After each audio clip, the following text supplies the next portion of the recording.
it's an honor and a pleasure, because I know that his presentations are always very entertaining, but also very to the point. It's an honor to welcome here on stage Martin TENGLER, who is from BloombergNEF.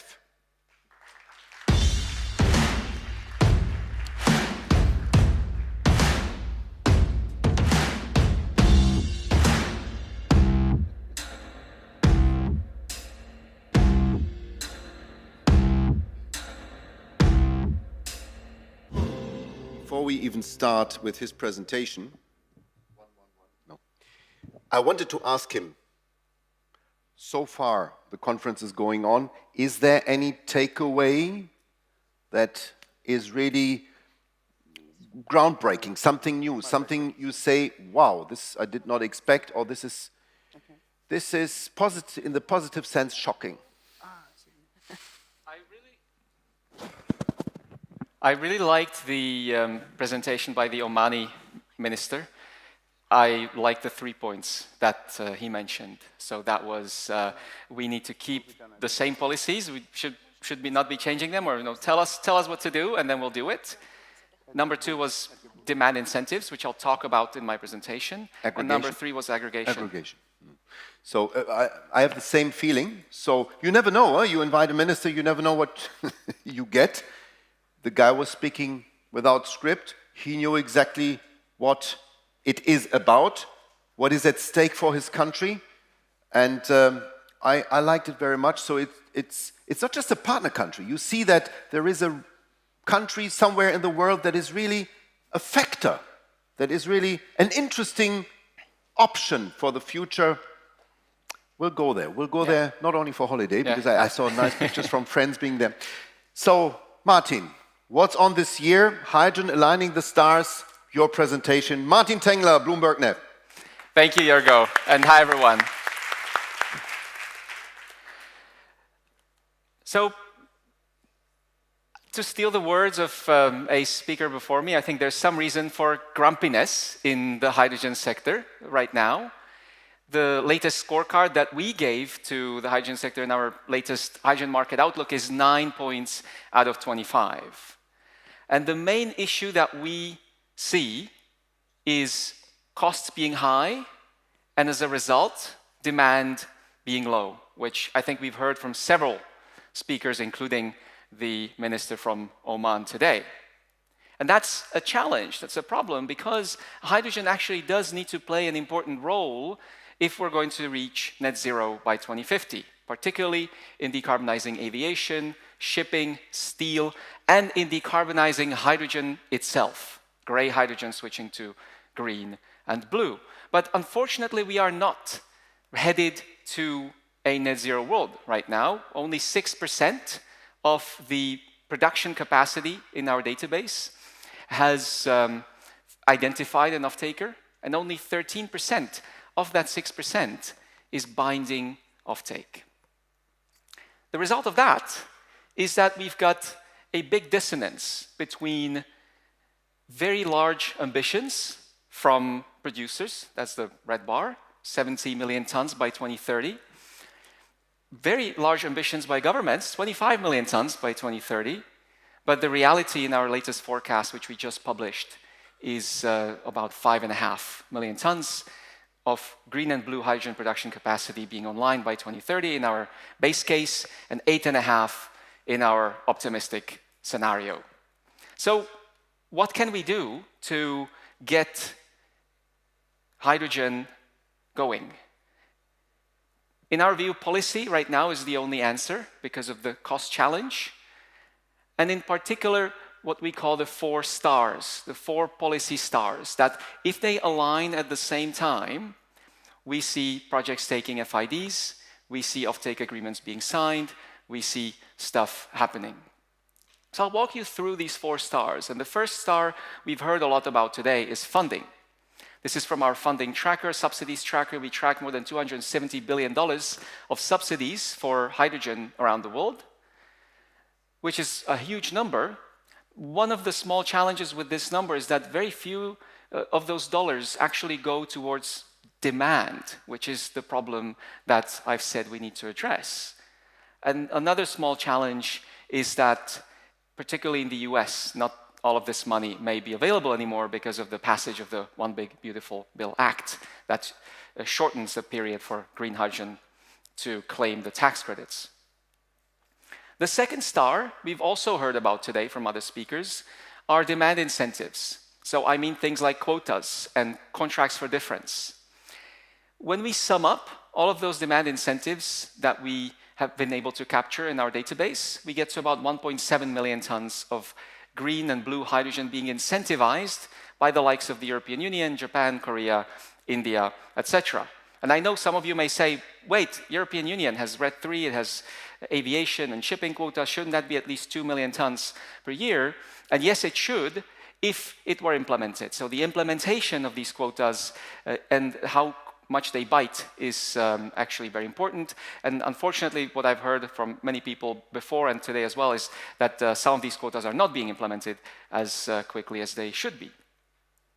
Number three, the third star, are carbon prices. And these are really important. You could think of them as a demand incentive, but they're also a tool on its own that helps equalize gray and blue and green hydrogen, put them on an equal footing. In theory, carbon prices here in Europe are really high.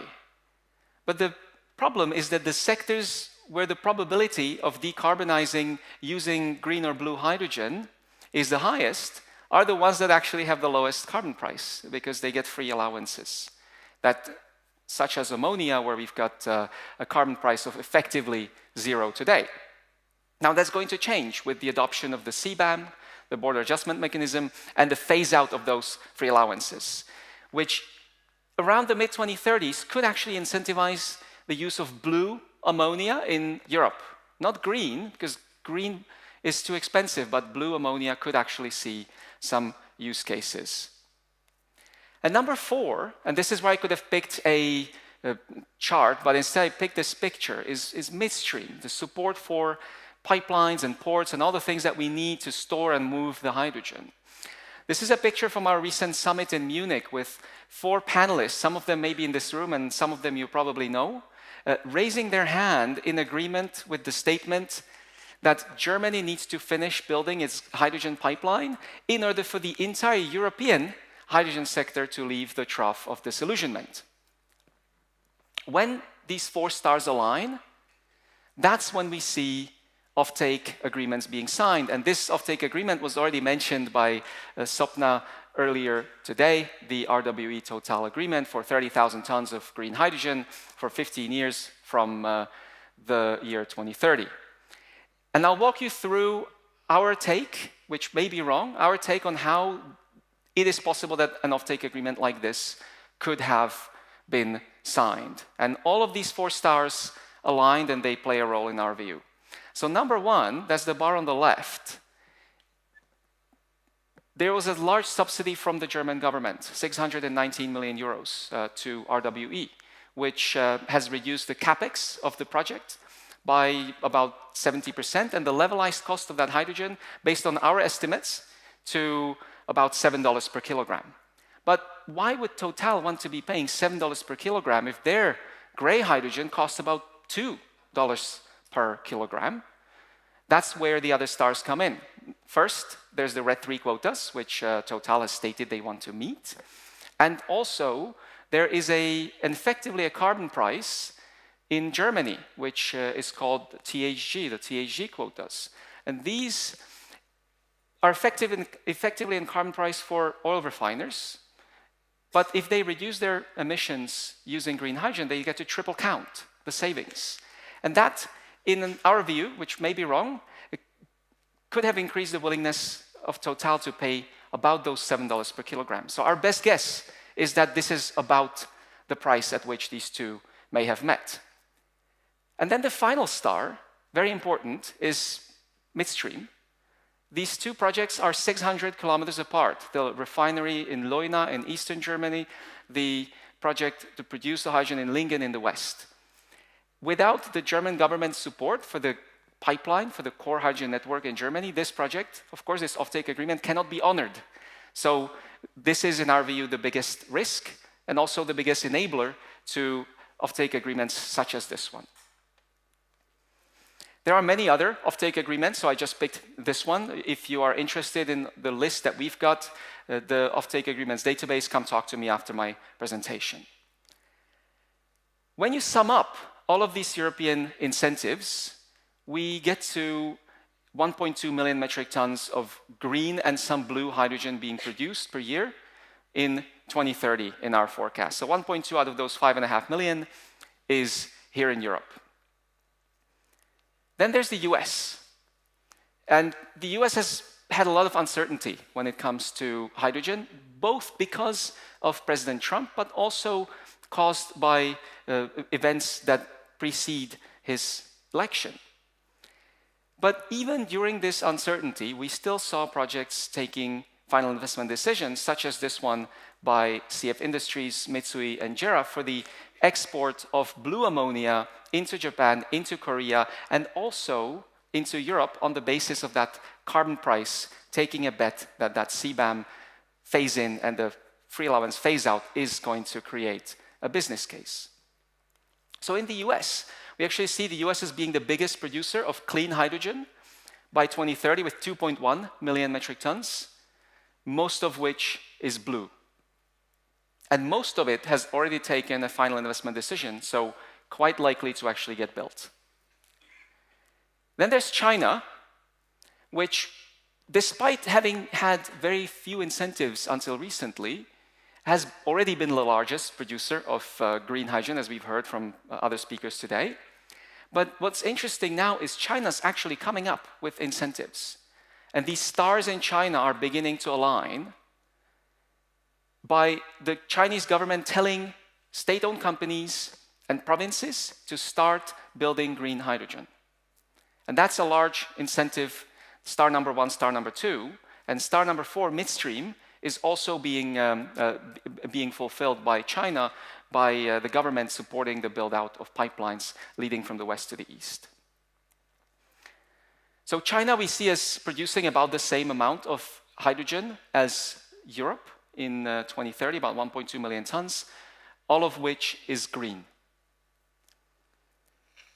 Finally, there's India, and I think we've heard today as well the amazingly low results of those auctions for green ammonia in India that were released earlier this month and the month before. This is our best guess as to how these prices could have been achieved. Some of these stars played an important role with support from the Indian government, fee waivers for the grid, and the ability to use the grid for free to carry the electrons from one side of the country to another, which is basically the support for infrastructure. It's just not hydrogen infrastructure, it's electricity infrastructure. So you sum it all up, you get to those 5.5 million tons with a couple other markets. What's interesting is the kind of hydrogen that each of these markets produces is very dependent on the policy that they've got. So in the US, because of the tax credits, most of it is blue. In China, all of it is green. And in Europe, most is green, but there's also some blue, especially in the UK and in the Netherlands. So to conclude my talk, the demand for hydrogen right now is lower than what many have hoped it would be. And that is the main challenge for the sector. And the way to overcome it is by aligning what we call 4 policy stars. And those are funding, demand incentives, carbon pricing, and support for midstream. Thank you.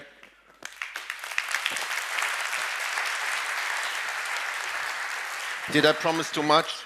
So, Martin, as always, every year we are waiting for this presentation, even if it hurts. Huh? Some of these aspects hurt, but it's better to hear the truth rather than not hear it. I was told to come into the light. I would like to invite on stage Professor Gerald Linke. He is the chairperson of DVGW, that's easy.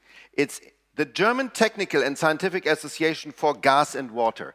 So that's the long title. Come here, because But these guys here know everything about how pipelines would work under technical conditions.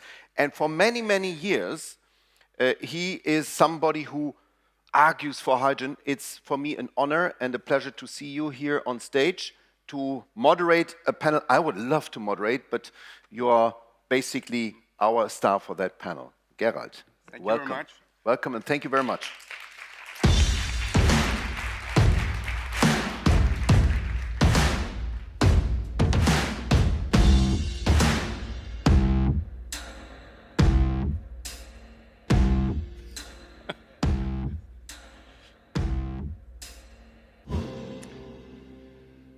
Great, thank you.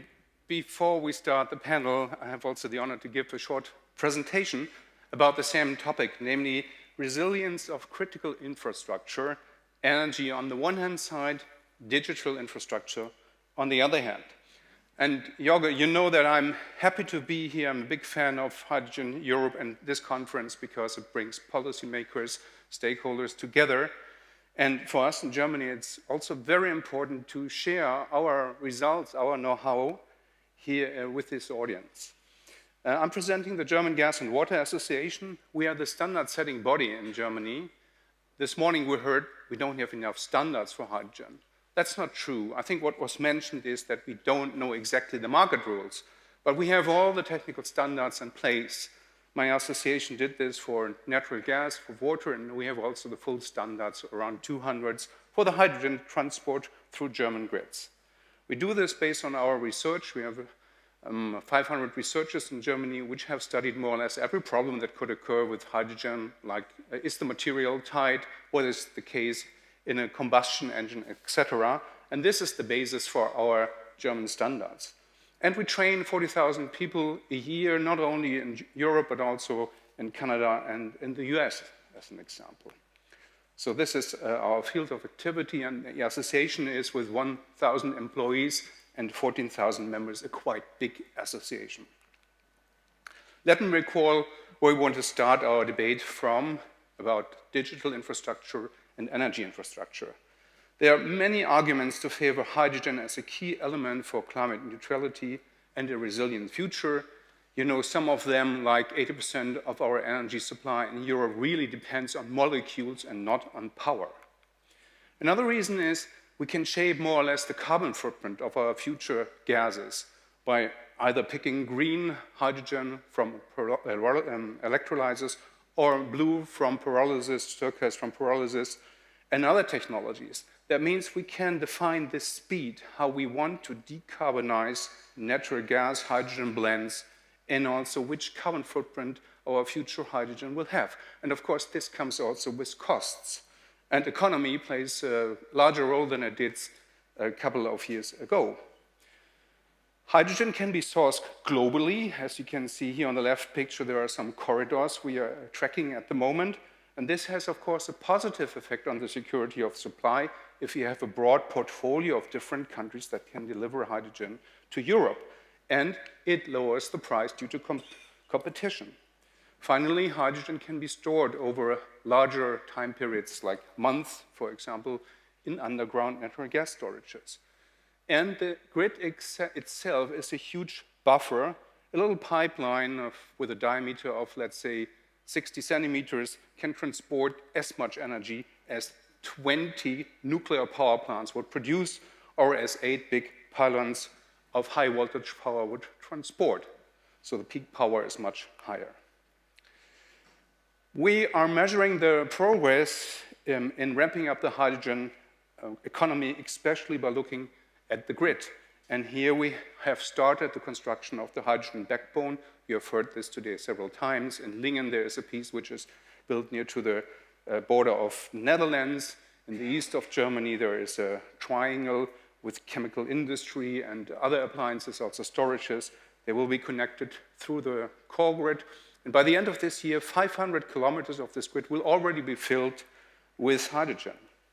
This is possible because we fought for years against some myth that, for example, the materials cannot take hydrogen, components will malfunction like meters, etc. Hydrogen is a small molecule that will just leave the pipe, safety measures would not really be affected, would not work, flow would be too low, etc. As you can see here, the physical reality based on our research looks completely different. We can do it. We can also replace components where natural gas is combusted nowadays by new components available in the market, like turbines as an example. And we have a full database of all components along the infrastructure from the production to the end consumers that helps you to pick the right device in order to be hydrogen ready. And last but not least, we have the full standards for their model, industry model for the production of hydrogen and the complete set of 200 individual standards. The costs to convert the German natural gas grid to hydrogen are quite low, 20 billion euros to build the core grid, and only 5 billion euros to convert the whole distribution grid of a length of 500,000 kilometers.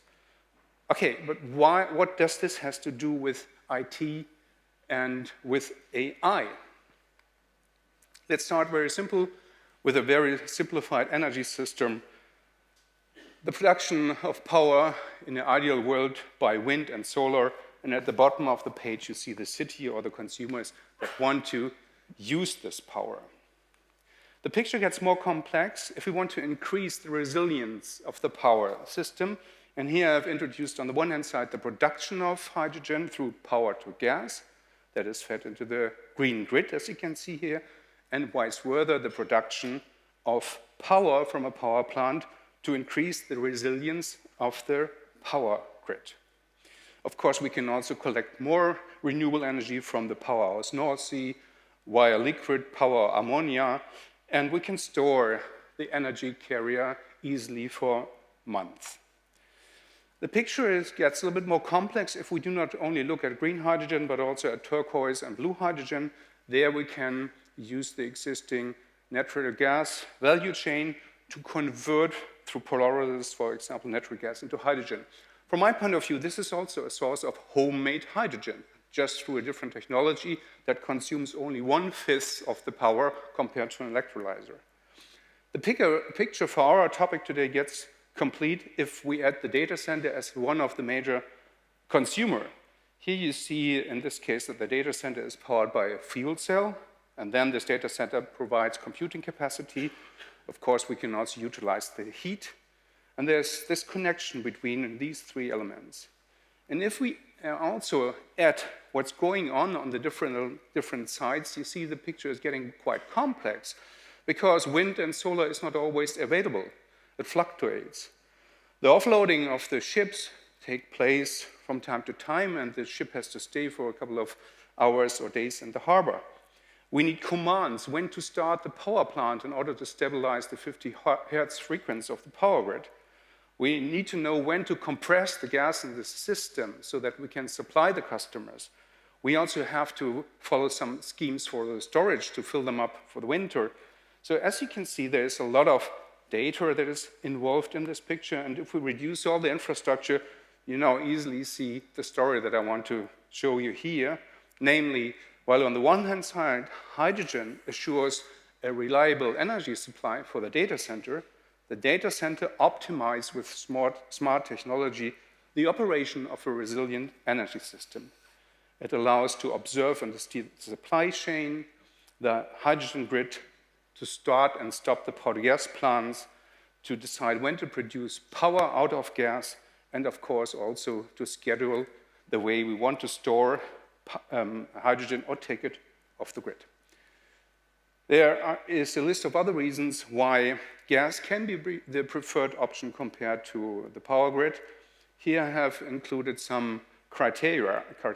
One of them is the so-called Zaidi factor, System Average Interruption Duration Index, which is only a quarter of a minute for gas grid compared to a quarter of an hour approximately for a power grid. The grid itself, the gas grid, is a buffer, a storage. The grid losses are super low, less than 1% if you transport energy over a distance of 1,000 kilometers compared to more than 10% for power. And the peak load that we can create out of the gas system is 10 to 100 times higher. Several hundred gigawatts can be produced compared to some gigawatts out of the power grid. Finally, we have also the option in the future not only to produce climate-neutral gases, but also gases with negative emissions. And efficiency plays a key role here as well, as with a fuel cell, we can provide the power for the data center, but also cooling. Heat can be converted into cooling. That's just a brief overview. If you want to know more, please come to our table in the Margaret foyer, and there you can also discuss the products that we offer to you. Thank you for your attention. And now I change my hat and become a moderator of this panel.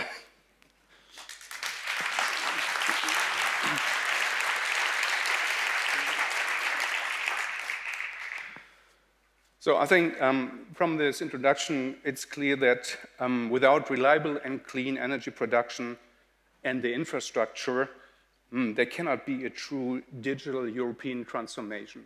We need power for digital services. There's also an I-continent action plan that predicts that the capacity of data center will be tripled within the next 5 to 7 years. And we know that in some hubs like Dublin and Frankfurt, the data center nowadays already consume 40 to 80% of the local demand. It's very difficult to connect new data center due to the congestions in the power grid, and it can take 7 or 10 years. Our debate today with the panelists is designed to explore this new and yet exciting nexus of the intersection between energy on the one hand side and digital sector on the other side, with the significant potential not only to strengthen European resilience, but also to contribute to its strategic autonomy and competitiveness. And having this said, I would like to call the first speaker, panelist. It's Andrea Wechsler, member of the European Parliament from Germany. Please come to the stage, and a big hand for you.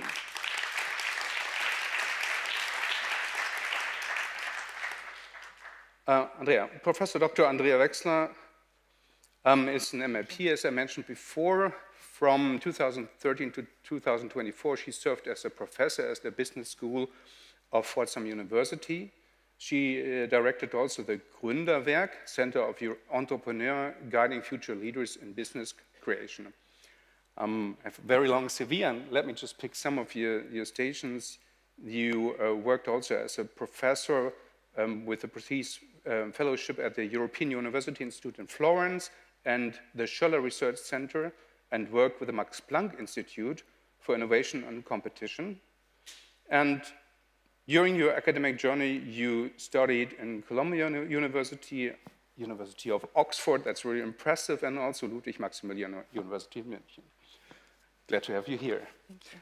So the second panelist is Michael Winterson. Please, Michael, come to the stage. Michael is the Secretary General for the Data Center Association. He is in this position since last year. Working in this area, he is raising awareness of the importance of data centers as digital infrastructure and core elements for a growing digital economy here in Europe. The Data Center Association is called EUDCA, if I pronounce it right. Michael has over 30 years of experience. Before this, he worked also in a commercial role with Equinix. Maybe you can talk about this a little bit later, if it fits to our topic. You have a bachelor degree in economics and French from the Northwestern University, and a master degree in international economy from the Graduate Institute in Geneva. Thank you. Okay, our third panelist, Konstantinos Chatsifotis. Welcome to the stage. Konstantinos is the manager of the European Affairs for Motor Oil. He is also a member of director of Hellenic Hydrogen and registered lawyers in Athens Bar Association. He holds different positions here in Brussels over more than 20 years, I have to say. And he also advises and supports as external EU-funded expert numerous Greek ministries, regional and local authorities on strategic planning and other issues. Well, actually, I don't know really what your other degrees are. DES, maybe you can explain what a DES law is in European law. Droit européen spécialisé. Sorry? Droit européen. Okay. And ICT? Information and Communication Technology Law. That was back in 2003, so it was different notion at the time. Yeah. Okay, see, I learned What they something call today social media, etc. Okay, all this abbreviation, thank you for your explanation. Our fourth panelist is Sina Britzen. Sina, please come to the stage. Sina is the head of the hydrogen program of Rheinmetall. She's also an ex-German officer, studied electrical engineering, and holds a degree in science in major program management, right? Kind of, yes. Kind of, okay. I did my best. Number 5 is not Thorsten Herdan, as you see it in your program. Actually, Thorsten had to leave us. But we have the vice person here, Dorothea Noll. Please give a big hand to Dorothea. Big respect for you that you're jumping in on the last minute call. You're responsible for commercial issues and regulation, and you work with HIF. I learned that HIF Global is the world leading e-fuel company. So let's see how this fits into the picture of hydrogen and data center. Number 6, yeah, the last panelist is Alberto Ravagni. Alberto, please come to the stage and a big hand. Alberto is the Chief Executive Officer of Net Zero Innovation Hub for Data Center. He has also more than 20 years of experience in energy industry and clean energy. He was also the Managing Director of Infra Prime, which actually I don't know, but on the other hand, I know very well his other position because he was also the founder and the CEO of Solid Power, which is a famous fuel cell technology, so I know this very well. Ravagni was a member of the first board of the Joint Technology Initiative for Hydrogen and Fuel Cells in the European Commission. The Net Zero Innovation Hub is an industrial consortium launched in September 2023 by big players Data4, Danfoss, Google, Microsoft, Schneider Electric, and Vertiv. And I think you will describe us a little bit later what is the role of this Net Zero Innovation Hub and how it fits to our topic. Thanks to all of you for being here. I think that's the biggest panel today, and I have prepared one question, 2 questions for each of you. We'll just walk through this row here, and I'll start with you, Andrea. Okay, Andrea, you have been a strong advocate for innovation and entrepreneurship and the role of the German Union in fostering them and giving Europeans competitiveness and challenges. So what is your opinion? How do you see the intersection between AI and IT technology on the one hand side and energy on the other hand? And do you think that we need maybe a change of policy to make both things grow? What is your attitude about that? Mr. Professor Linke, thank you very much for having me here today. So you can call me Gerald because I just Gerald, called okay. So Gerald, thanks for having me here today. It's really important we focus not only on hydrogen, but also in sectors where we can couple together the needs and the necessities of 2 areas where Europe really has to build in terms of resilience and sovereignty. Because one of the areas is the question of, what and how can we promote the hydrogen market, which we just learned about, the 4 stars that we need. But maybe there is a 5th star, and the 5th star is breaking out of the silos of the hydrogen market and to couple it with demand for structures that we have, with demands that will be increasing. You mentioned the AI Continent Action Plan that will lead to a tripling of EU data centers capacity in 5 to 7 years, an increasing energy demand. We talked about the necessity to look beyond Europe. We saw data on the United States, we saw data on China, we saw data on India. And I think this is the competition where Europe has to look into, where Europe has to define its own way forward, and thus thinking hydrogen and data centers together is not just a matter of making two core areas for growth work, but it's also an area where we can focus on European resilience, sovereignty, and make sure that Europe, to some extent, is able to meet its own demands going forward. So I think you believe it's a matter of resilience to work on both areas simultaneously. Resilience is one factor that we considerably focus on now with all the geopolitical environment that's focusing on. But competitiveness is the other main driver why we really want to be back at the stage and lead in terms of technology and also make major progress in terms of energy prices. Does that mean that we have to define a slogan, IT data center first, for example? You know, in Germany we have some new acts like Wasserstoffbeschleunigungsgesetz, hydrogen acceleration legislation. Sounds always good if you are preferred. We feel really honored to get the support from the government. Do we need an AI acceleration legislation powered by hydrogen? Well, we have something like that coming up in the European Union. We talk about European preference on the one hand side, which really is going to strengthen the European technology area. We also are waiting by the Commission the Industrial Decarbonization Accelerator Act, so something into that direction. We will have to see what this means for the hydrogen field. It's more on electricity, but I think the message is clear, and Europe has understood that we have to change gears because grid connection 5 to 7 years, 7 to 10 years is just simply not acceptable, and we have to look for solutions beyond the grid.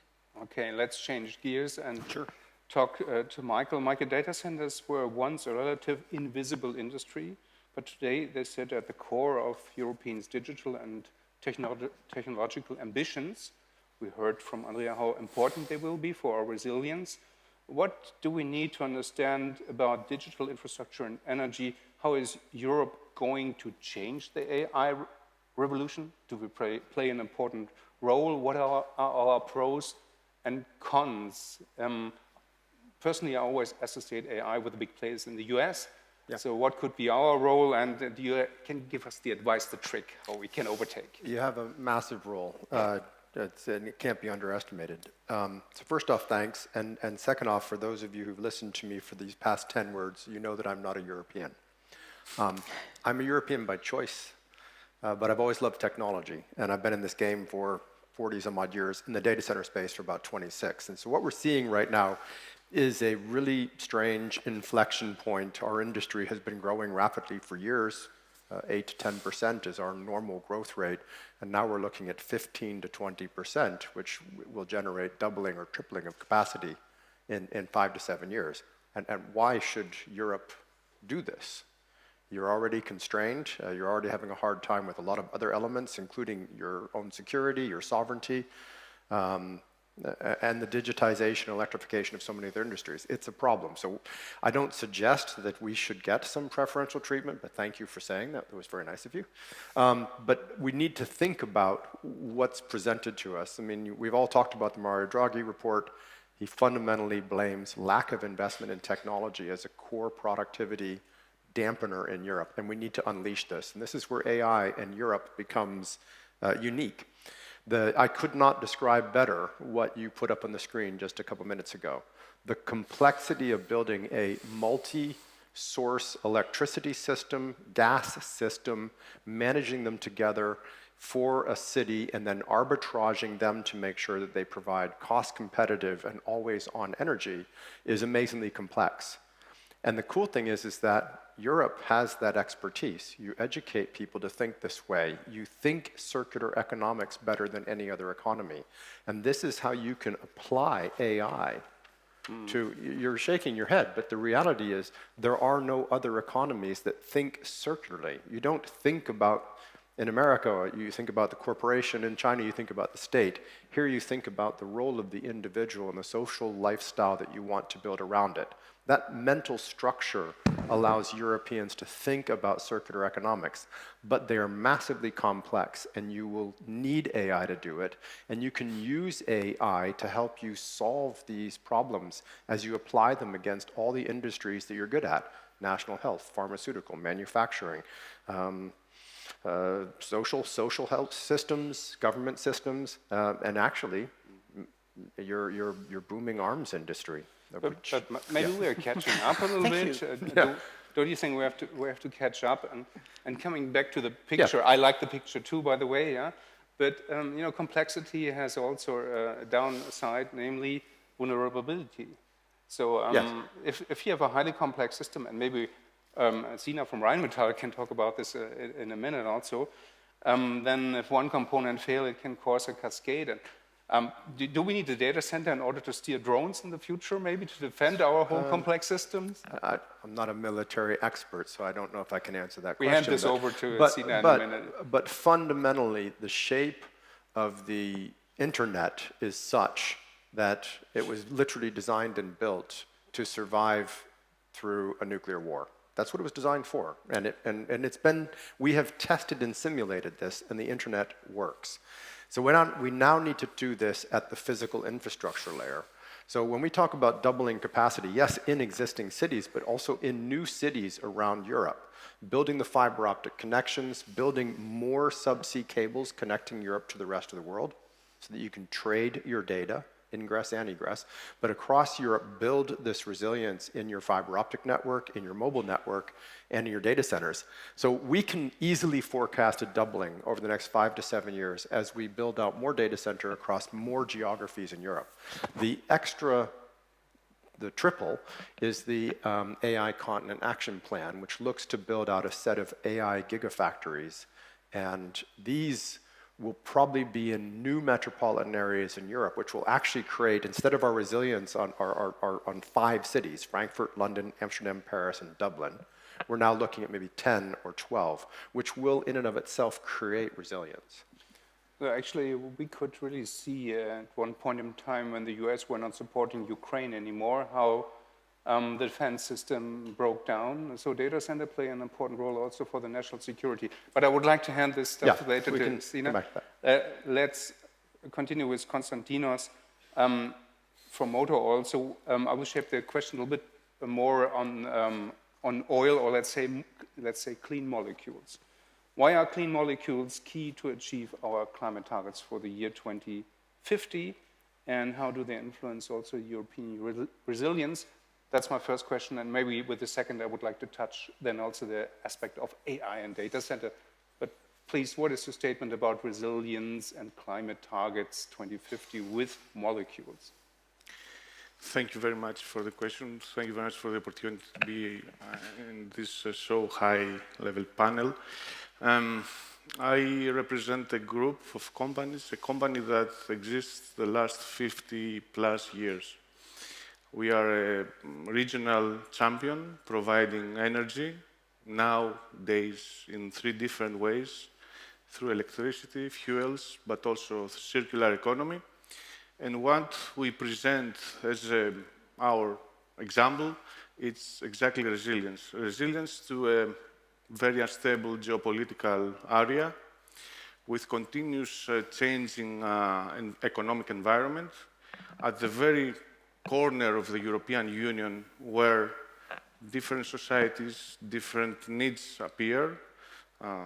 Now, North Africa, the Arabic Peninsula, Middle East, Ukraine, all this together, and there is a refinery that now has been expanded to next year we're going to be producing green hydrogen. Nevertheless, we have been producing gray hydrogen the last 30 years in order to produce our traditional fuels. So what we see as a perspective for our resilience is that digitalization is a key factor for us, first to protect our infrastructure because it's a critical infrastructure for the country. Secondly, to prevent damages through systems like predictive maintenance, but also to improve efficiency of our systems, to be even like, less CO2 emissions, but at the same time to be more productive. And all this come together when we think about the future. And the future is that we need more integrated systems. So I think we speak about the 2 sides of the same coin, digital and energy. Okay. Okay, let's move on to the topic that we already touched before. I can see, Sina, that you're sitting on the edge of your chair. So we would like to learn from you how we can strengthen European resilience. What is the role of hydrogen? I recently saw a picture of a tank driven by hydrogen, and I learned that's not only fun, because hydrogen has also some advantages. The motor maybe has a different temperature, it's not so loud, but well, we won't talk about tanks, we will talk more about the resilience, but what is your perspective? Okay, this is not, hydrogen tanks do not make any sense, so don't go there. It will take me half an hour to explain, so don't go there. We don't do hydrogen tanks, they don't make any sense. I claim for myself the title of Madame Terrible of Europe in regards to energy transition, right? I avoid those conferences because they inflict pain in me, physical pain. It's like the worst sessions I have with my dentist, honestly. Why is this? Because this is all about suffering, right? This is about us in Europe not getting the hydrogen economy up and running. We're talking 5 stars, 4 stars, funding mechanisms, all those kind of things, and we struggle and we fail. I'll give you some numbers. If you look at the blackout that we had in Spain, that was a 12 gigawatt power shift with AC-DC converters that happened there, right? This caused this blackout on the peninsula, 12 gigawatts. In Europe, we have 100 gigawatts of AC-DC converters on the grid, operated by one single Chinese supplier. And 70% of that is remote controlled. So we are one click away from a major blackout. Russia can produce 1.5 million drones. And we saw the 50 refineries today. So you combine this one Chinese click with a massive strike from Russia on the refineries, and this is it in Europe. And we talk about funding schemes and subsidies and that kind of stuff, and I go like, that's great. I'd love to be a Russian attack planner. Why is that? Because you attack when you're ready, right? And whatever time we are wasting, the other side is not waiting for us to be ready, right? They're exploiting what we actually offer as a weakness. The fuel system in Europe, the way it is currently designed, is coming basically from the Second World War. It's depending on us getting fuel into the ports in the North and Mediterranean Sea, and there's a distribution net. But if that fails, the greatest tanks, planes, ships, and aircrafts, whatever we have, will not have any fuel, right? It hurts us as Rheinmetall that we are doing the best we can to provide to the people that defend our way of living, our culture, everything that we have built over generations at the borders, and nobody's actually taking care about the energy supplies, right? We will not have fuel in the event of a full-blown war with Russia in Europe. That's a fact. That's not for discussion at this stage. But what does that mean? Do we have to go back to the classical fossil fuels, oil and diesel for the tanks? And are you talking more about how to increase the resilience of the power system by backing it up with hydrogen? Is that what you're focusing on? And what do we have to add on top of this then? The point is there will be only hydrocarbons to be fueling the Army and the Air Force and the navies. So it's about how do we actually cope with the demand for fossil diesel, fossil kerosene, and fossil maritime diesel? And the answer is e-fuels, right? So we need e-fuels for this. You can't take the ABTLs and the HEFAs because we'd be relying on feedstock once again. So, and on the other hand, there's no e-fuel ramp-up happening at this stage because it doesn't make any sense from a commercial perspective. So would you just touch on the internet?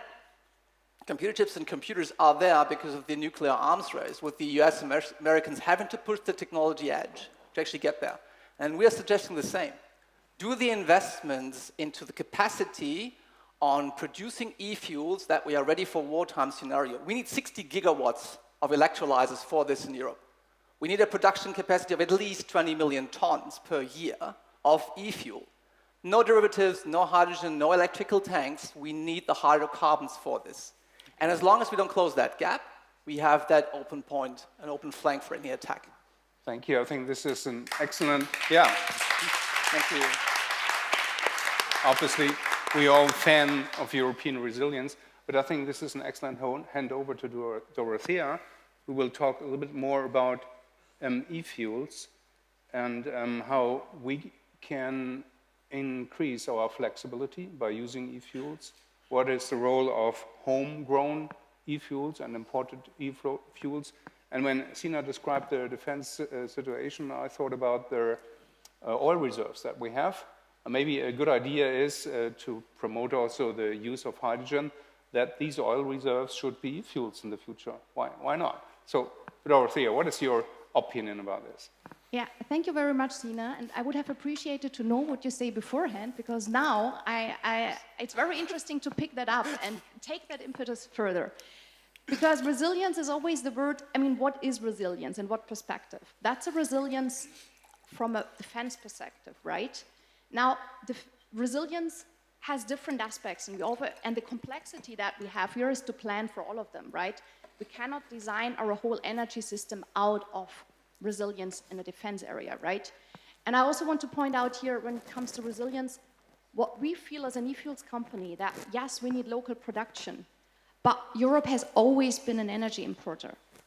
And it doesn't mean we produce, or we will now import, we will kind of import everything, but when we think about a European production, we have to really strategically think about two things. First of all is, we need to think about the end products. We are all talking here about hydrogen, but as you pointed out, the hydrogen is only the molecule which carries the energy. But in the end, the product that is used is mostly a fuel, right? And we can replace part of it by hydrogen, but most of it will still be a fuel. So we have to talk about the product and not about hydrogen, right? What is the product that which sector needs and how to get it there? And when you talk about products, the second question is then, where do they come from, where we produce them? And we need part of it here. Yes, we need it for technology. We need to master technology, right? We cannot be dependent on technology in all production. But our economy will not continue to exist if we do everything 100% here, right? We know that. We're a globalized economy. That's how our growth and wealth and value creation in this world happened. And that's the same what we have to apply to e-fuels. Because when you think about the end product fuel, that's a liquid carrier that is carried around the world. You can produce it everywhere. And that's how our company was born. In the south of Chile, there is no electricity, no hydrogen producer. Because that's what you should use first in terms of efficiency. Hydrogen produced in Europe, electricity produced in Europe. When it comes to fuel, you can diversify them. Everywhere where there is renewable electricity, right? So what is resilience? Take partner countries, take it from there. But resilience also means last mile in Europe, from a European perspective. The refining capacity, do the different fuels. Then you think about defense, you think about chemistry, you think about transport. All of them need different types of renewable hydrocarbons. So that's then the aspect where we see as Europe, a resilient strategy means value creation, the last mile here. But to have a competitive industry, you need imports. Can you maybe also, from your perspective, from HIF perspective and business model, add a statement on data center? Do you supply data center with e-fuels, or what is your opinion about this? Maybe I have a controversial view here, but data centers are our the biggest competitor for a lot of energy. I mean, right? Either it's going to us or it's going to the data center, and they're driving the prices up. The price is up for us, for the ones who want the customer, and for the electricity systems and the consumers as a whole. We need them, right? But in my opinion, we have to think about where do we put them, where do we use the renewable electricity, when we can use it directly or maybe somewhere else. It's a competitor, from our perspective. So we see the other side of the medal. Before we talked about the alliance between digital infrastructure and energy infrastructure, especially Michael, I think, mentioned this also. And you mentioned it has also a dark side, so to say. If it comes, who is served first, then the e-fuels might suffer from a poor position of the data center. Yes, and I think that's why we have to think in terms of resilience. What is it that we need here in Europe, in what parts? Part e-fuels, we need all of it, right? And we should maybe think about that. Okay, thank you for this. Maybe we have a different view on this from Alberto. Alberto, if you could describe first a little bit more this idea of net zero energy hub. What is behind this idea and how is it related to our topic? Definitely. I will start maybe with, we spoke about Spain, right? And to position a data center as resilience hubs.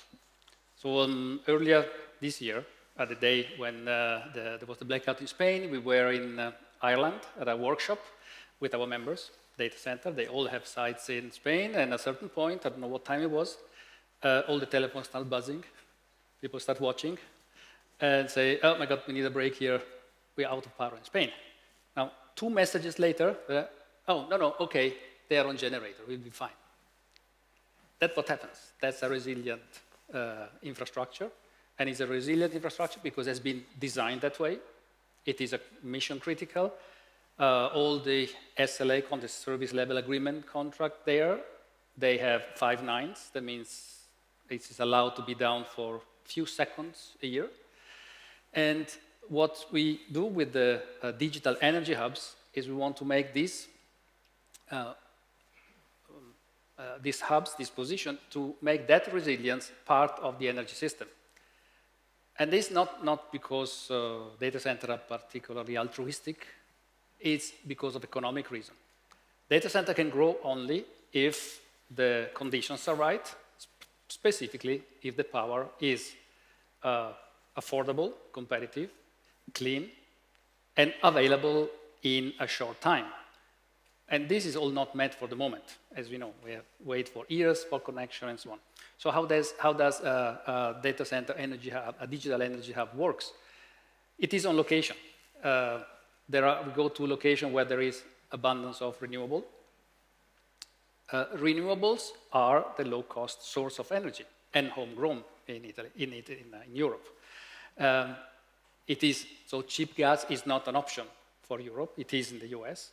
That makes renewables the option for competitiveness for Europe. For that, we need also storage, short-term and long-term, which is hydrogen and all the heat fuels which are derived from that. So it works like this.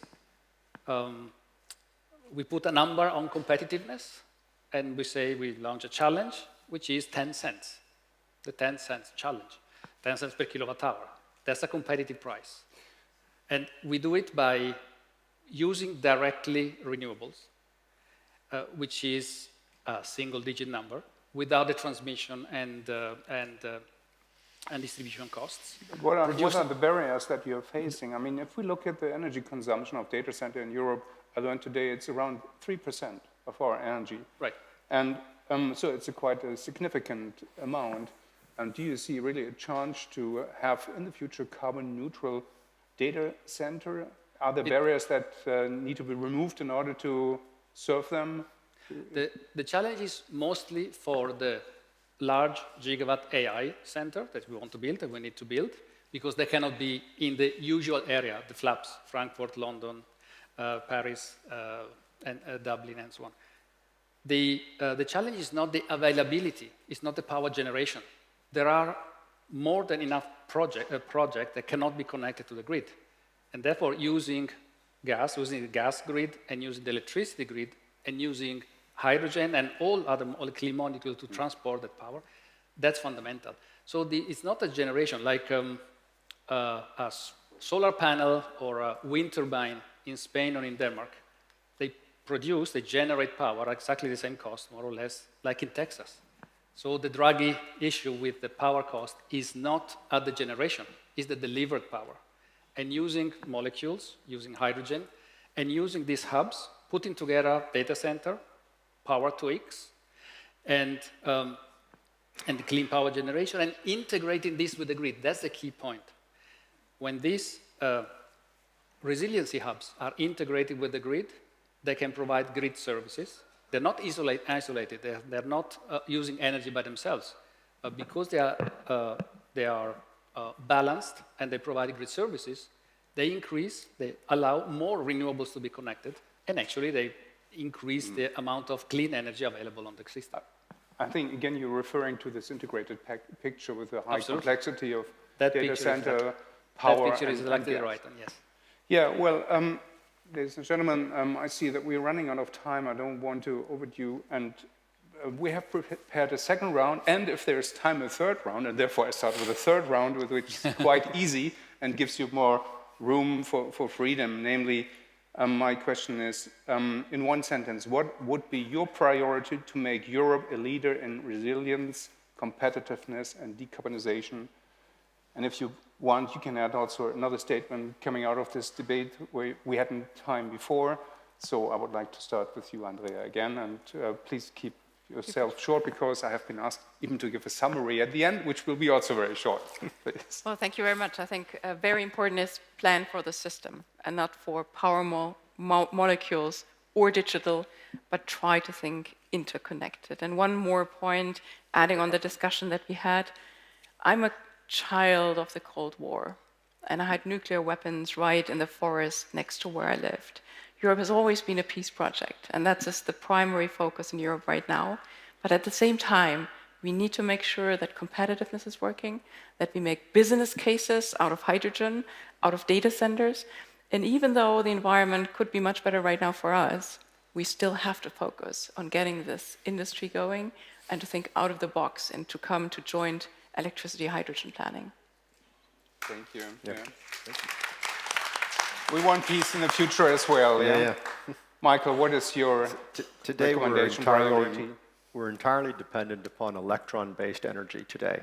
If we could somehow get in a molecular-based energy source into a data center campus or a metropolitan area and arbitrage the two, that very factor of flexibility will allow electricity grids to release anywhere up to 20 to 30% more energy that's already designed into the grid, but they can't release it because of fixed contracting. So to me, flexibility in the grid and access to a molecular energy source will release enough energy to allow us to deliver the platform for a digital future here in Europe. Thank you, Michael. Yep. Konstantinos, what is your recommendation to reach, on the one hand side, decarbonization, and on the other hand, to keep competitiveness, to strengthen our resilience? Do you have a recipe for that? No, I don't have the recipe, but I know very well that if Europe is not autonomous on its energy needs, and on the other hand, if it loses competitiveness towards its competitors on global level, on digitalization, on AI, then for sure it will be weak. And then I will pass the floor to my colleague here to tell you what will happen. Okay, so away with no regret, this is what you are sketching. Okay. And Sina. So, in a nutshell, please jumpstart the European green tech industry by putting state-owned plants in place that will produce the e-fuels required for resilience in times of war and crisis. So if you want, Google our GigaPTX project that we have out there, which is aiming at that. We can do this. Again, repeat. The GigaPTX project from Rheinmetall. We've sketched this, and we've been all waiting for this jumpstart moment. I think this is now the time. As said, as with the internet and the computers, use the necessity out of the threat that is out there to achieve what we've always been after for the last 20 years at least. Thank you then. GigaPTL, I mean, this must be a dream in your ears. Dorothea, is this the same recommendation you give to us here in the audience? I would be a bit different. I mean, this is out of from a defense perspective, and that is totally legit and important. I would say in general, when I have listened to this all year, I would think about diversify as one word. Diversify in terms of products. We are talking about hydrogen, but it's mostly not hydrogen, right? It's e-fuels, right? Or it's ammonia, it's whatever. So diversify in that. Diversify in terms of partner. We have Oman, India here. Thorsten had to leave because he went to Morocco, right? So diversify in terms of partner. And third, diversify the electricity to different customers. It's not all electric cars. It's not all data center. It's not all e-fuels, right? There must be a part for everything. And yes, that's complex, and that's why I'm happy to hear that we Europeans are good, apparently, in complex systems. Thank you. Thank you. Alberto, you have the last word among the panelists. My call will be on for collaboration. Collaboration. The Net Zero Hub is a collaborative effort to push innovation. And here, I think the collaboration between, for example, the discussion between the electricity grid and the gas grid. They're not very friendly to each other, or they could be more. And the collaboration between the grid, European Commission, industries like data center and all the other industries, I think that's what we need in order to realize all what we need to do. Multi-dimensional sector coupling. Yep, that's a good point. Well, before I give my very short summary and important information, please a big hand to our panelists here. Thank you. And thank you for being so disciplined, because I know it's difficult in such a big round. You have all your information you would like to share and just limited time. So I think we talked about the growing interdependence of digital and energy systems. Actually, we talked about more sector coupling elements as well. Clean molecules can help to decouple data center if the power grid is too weak, or at least stabilize the supply. We also mentioned the resilience in digital infrastructure cannot be achieved without a resilient energy system. I think Michael mentioned this several times. And homegrown energy sources are complementary to the imports. They all help to increase our resilience. There is the need to coordinate EU policy and investment frameworks to integrate digital and energy strategy in a better way. And last but not least, also Hydrogen Europe has drafted a paper, or Hydrogen Europe briefing. It's entitled Hydrogen-Powered Data Centers, Securing Reliable and Suitable Energy. It will be available at the Hydrogen booth. And yeah, that was the important message I had to give you. If you want to know more, go there and you will find it in writing. Thank you again, and a big hand